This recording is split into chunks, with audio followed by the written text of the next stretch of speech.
Hi, everybody. So this is your summative assessment for Unit 1.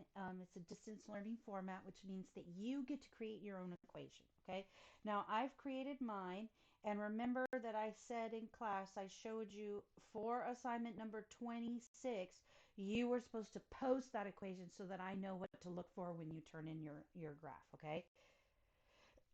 Now, when I'm doing this, I decided to do two negatives. So I threw a negative out in front and I have a negative 13. You only have to have one negative, okay?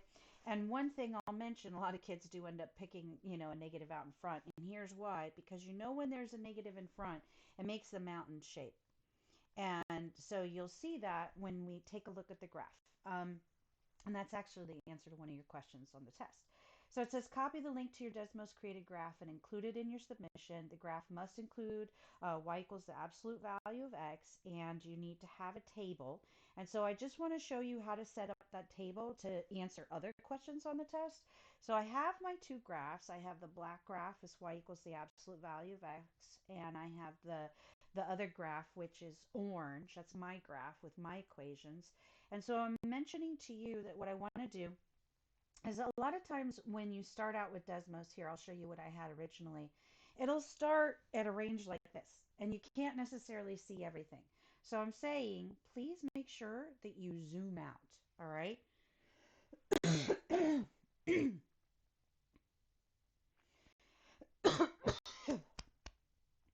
So when you zoom out, now you can definitely see, ready, the vertex. And there it is. And so when you click the button to create your table, this is the gear icon, and then here's the table icon.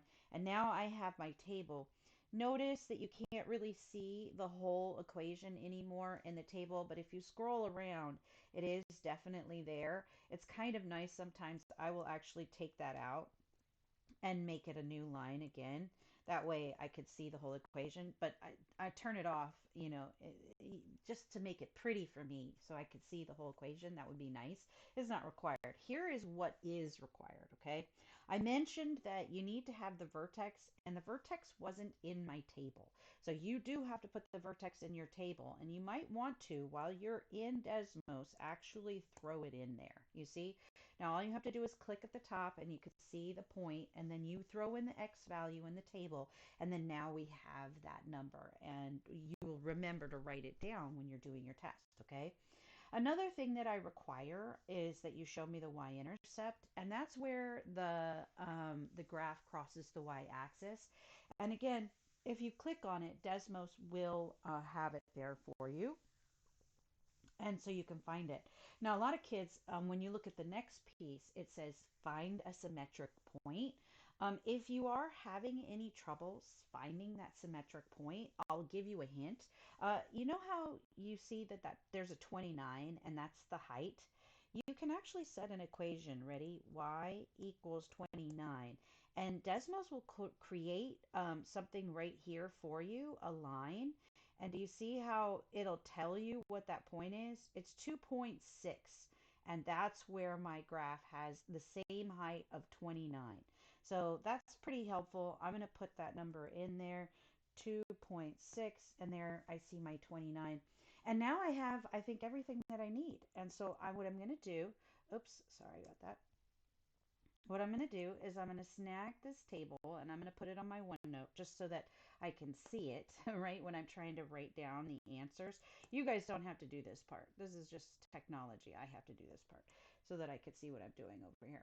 All right, so I'm throwing it down. I have my graph. And by the way, when you share your graph with me, make sure you're done with everything, okay? And then share that graph, because if you share the graph with me before you're done showing me the points on your table, then I won't be able to see that you did that work. Okay, so wait until you're all the way done and then hit copy. And then boom, we are going in here, and right here, this is where you would paste your link. Now I'm pasting it over here because Desmos does this weird thing where it's always trying to show you the graph.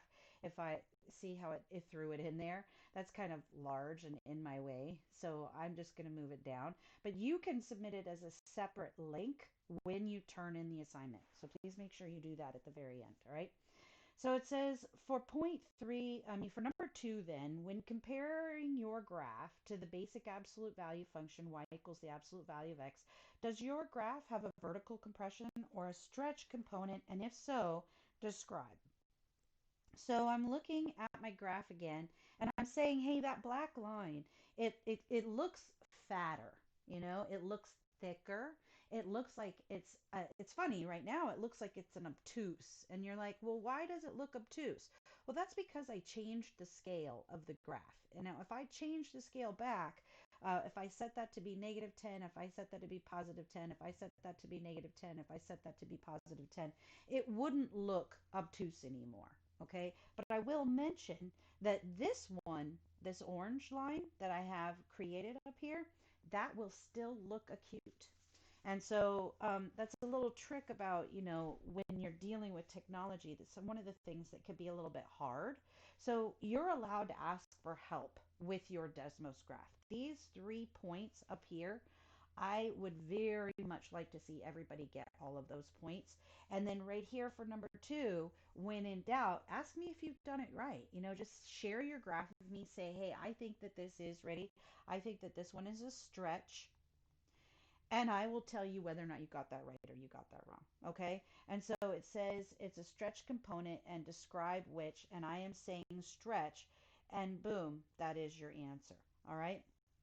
Now you can see whether or not it's a stretch by using the cheat sheet as well. Okay, so don't forget that there's your little cheat right here. And it says to you that if this number is bigger than 1, which for me, remember that this number, m equaled 10, so that was the slope, then that means that it is going to be a vertical stretch. It means it's acute, it means it's skinny. Okay, so you're allowed to use a cheat sheet if you're having trouble dealing with the digital component of Desmos. All right, so for number three, it says complete a table of values that could be used to graph this function. And I do have my table. In fact, I've been practicing this, so I actually have two versions of this table. Let's see. Yeah, they're both the same. So I just literally am asking you to record this on a piece of paper, and here's why. Because a lot of times when you're recording them, that's when you remember, oops, sorry, that's when you remember, ready, that this is your vertex. Okay, don't forget that that was your vertex. Oops, sorry, where's my vertex? My vertex was at 1.3. That is my vertex. And so please label it. So that's why I'm asking you to write it down. It's because you have as part, what is it? Part B here. So this is part B. That is where you're getting a point for labeling that something is your vertex. Now, what about the other points then?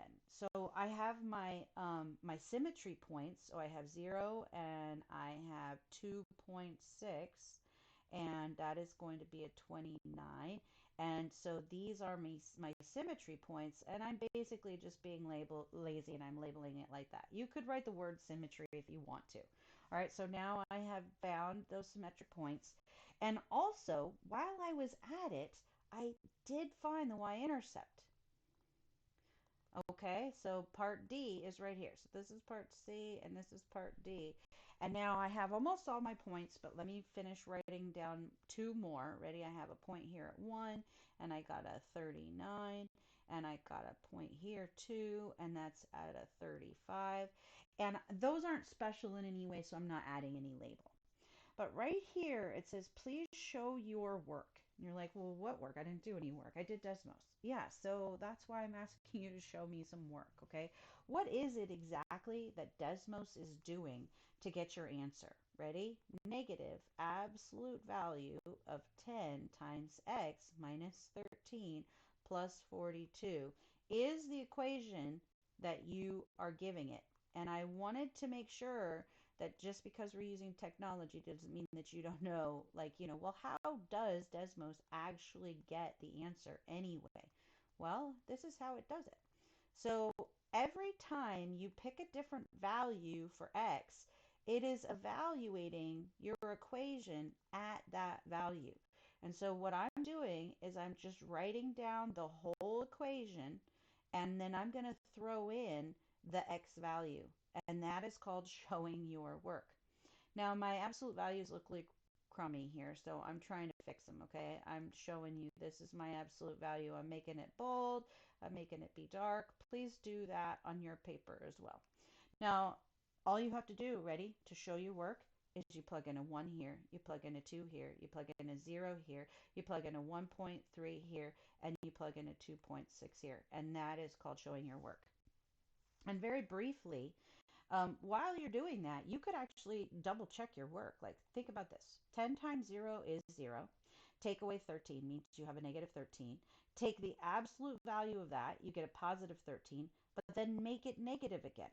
So now I have a negative 13. And negative 13 plus 42, check, that is 29. That's totally 29. So that's how Desmos gives you the answers, okay? Is it calculates each value for you at each point, and then it moves on and it actually graphs the lines in between each point, and isn't that handy? All right, so I just wanted to make you show your work one time, and by the way, that is worth 5 points. You do this 1, 2, 3, 4, 5, and then that is how you get those 5 points. So altogether, part 3 is a very big part, okay, of this test. All right, so number 4 says show how to find the x-intercept by setting y equal to 0 and solving for x. So we already have the answer, right? We know that when we graph the x-intercepts. All right, hold on a second. X-intercepts are down here, and Desmos can give them to you. If you click on them, they are there. So you can find those answers, and in fact, you could actually put them as one of your symmetric points on your graph. So that's how you know that you're doing your work correctly here. So this is a totally different style of assessment, right? I'm letting you pick your answer, and I'm letting you check it before you turn it in. So I'm hoping to see a lot of 100% on this test. All right, so now my equation that I originally had was negative absolute value of 10x minus 13 and a plus of 42. And this is what we do when we want to, oops, I'm sorry, I'm in the wrong section. When I want to find that y-intercept. X-intercept. And the thing that I remember about x-intercepts is that y is equal to 0. So ready? What I do is I set this equal to 0. And that's supposed to be a 42. All right. So now, remember how I taught you how to solve absolute value equations? Ta-da! That is what we are doing here. Okay, so what I'm going to do is I'm going to minus, it says minus the absolute value of 10x minus 13. I'm going to minus 42 from both sides, and I'm going to end up with, ready, negative 10x minus 13. The absolute value of that equals negative 42. And remember that the minus is on the outside. What you need to do is you need to, ready, multiply by negative 1, because I don't want a bunch of negatives hanging out. It makes the problem hard for me to do. So I'm getting rid of that. And that's where you might choose to not put a negative out in front. If you want yours to be easier, then you would just end up with something that looks like this. Okay, right? You're going to minus something from both sides. And here we go. Ready? I am going to split it now. So I have 10x minus 13 equals negative 42 on one side, because there's two x-intercepts. So minus 42 on one side, and then 10x minus 13 equals a positive 42 on the other side. I'm going to add 13, and I'm going to get 10x equals negative 29. And here I'm going to add 13, and I'm going to get 10x equals 55. And when I divide by 10, that's how my numbers pop out at me. Okay, so ready? You can now say, hey, you know that x equals negative 2.9, because when you take this and you plug it into Desmos, that's what it tells you. And you can say that x equals a 5.5, because when you plug this into Desmos, then that is what it tells you. And so that is worth 2 points. Now, if you have trouble with the algebra, yeah, you'll miss a point for your algebra being incorrect. But remember, you can always score that 1 point just by literally writing down the two numbers as you see them on Desmos. So remember that. Use Desmos to check your work. All right. So now for part 5, it says when comparing your graph to the absolute value function y equals the absolute value of x, has the vertex been shifted left or right, and by how much? So I'm going back to my graph and I'm looking, and I see that there's a vertex down here. So I'm going to turn those points off. Hold on. I see the vertex was down here for the basic one, but then it's up here for the other one. So I had a value of 0, and then I have a value of 1.3. So, and also that's to the right. So I'm going to say, ready? Right 1.3. Okay, very cool. And I'm moving this because I need to be able to see the next question. And by the way, if you're having trouble with this, again, you can use, you can use Desmos to help. All right. I don't know why that screen moved up there. Okay. So for part 6, it says when comparing your graph to the basic absolute value function y equals the absolute value of x, has the vertex been shifted up or down? Now this one was easy. It has definitely been shifted up. And I could see that number right away as soon as I looked at my graph. It's up there to 42. And hey, isn't that interesting? That's the meaning to the answer, the life, universe, and everything. It's hanging out there at the end. Okay, so I say up, ready, 1 point, up to 42. It's up to 42. So is my mountain valley shaped or mountain shaped? It's mountain shaped. Does my graph have a maximum or a minimum? It has a maximum. And if you don't put a negative out in front, remember that's definitely going to be the other answer. So if you don't do a negative, you'll be saying it's a valley shaped with a minimum. Okay, so be careful when you're doing these because sometimes you get confused and you lose a point just, for no reason. All right, for number 9, it says, what is the domain of this graph? And here, this is the answer to all of them, all real numbers. And if you wanted to do the extra credit, you'll give me the inequality. Ready? Negative infinity up to, but not including, just up to positive infinity. That's inequality notation, okay? And then, oh, my screen is really giving me a lot of hassle here. Sorry about that, guys. So inequality notation, is right here. Inequality notation is that guy right there. And then interval notation would look like this, from here up to here. And so if you're watching this video, I have literally given you 2 points of extra credit because everybody could kind of use some extra credit right now, and I don't mind making sure that you know the difference between inequality and interval notation. All right, for the last 2 questions, the range. It says, what is the range of this graph? You can write a sentence, use inequality notation or interval notation to answer this question. And if you do more, it's more extra credit. So we got extra credit up here. You can get extra credit down here. I'm only going to say my answer out loud, okay? I know that my range is y is less than or equal to negative 42. And I would want you to be able to write that down. Okay, so I'm not going to give you all of the extra credit. So you can say that sentence, you could write that sentence that y is less than or equal to negative 42. You could write it as an inequality, or you could do it in interval notation. If you could do all 3, that's where you're gathering up all those extra credit points. All right, the last thing would be show how to find the location of the vertex by hand. And this extra credit, you'll need to look at your cheat sheet for that. Okay, so if you look at the vertex right there, it says it's negative b over m. So here's b, here's m, and when I'm looking at my equation, then I will say negative b over m is going to be what? I had an equation. What was my equation? Ready? My equation was y equals negative absolute value of 10x minus 13 and then plus 42. And so this one, I will show you the whole piece. Ready? You set that up. And the way you set that up, negative b is going to be negative 10. Now, that's A. So don't include that ever. But the formula said to use negative b over m. So if b was a positive 10, I have to make it a negative 10 because that's what the formula says to do. And then I'm plugging it b over, oh, sorry, b is going to be, hold on, you guys, I'm sorry about this. Let me write down my stuff. Negative b over m and k. And I want to say that I know that b, ready, it was negative 13. So b is negative 13 because this is mx plus b. And so b is a negative 13. And m is a positive 10.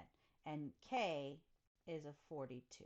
So here we go. I'm going to say negative b over m, comma, k is how you find the vertex. Ready? And here we go. So I'm going to plug in this negative 13 and I'm going to plug in this 10. Oh, and k was just a plain old 42. And that's how I found out that my vertex was at 13 over 10, comma 42. Now you're like, well, wait a minute, Ms. Shatra, you said that it was at 1.3. Well, yeah, 13 divided by 10 is 1.3. And you can go to Desmos to verify that. So this is worth extra credit, okay? There's another way to do this too. You noticed how I struggled with it a little bit. The other way of doing this, and this is quite simple, is 10x minus 13 equals 0. You set that interior part equal to 0. You add 13 to both sides, and you end up with 10x equals 13. Divide by 10, divide by 10. X equals 13 over 10. And then 42 is always hanging out at the end. So if you didn't understand this piece, I don't blame you. I just teach it because some kids really like it and they can memorize it and they can keep it in their head, and moving forward to their next class, they enjoy using that formula. But when in doubt, you just set this interior piece equal to 0 and you can end up with the same answer as well. Okay? So there you go, guys.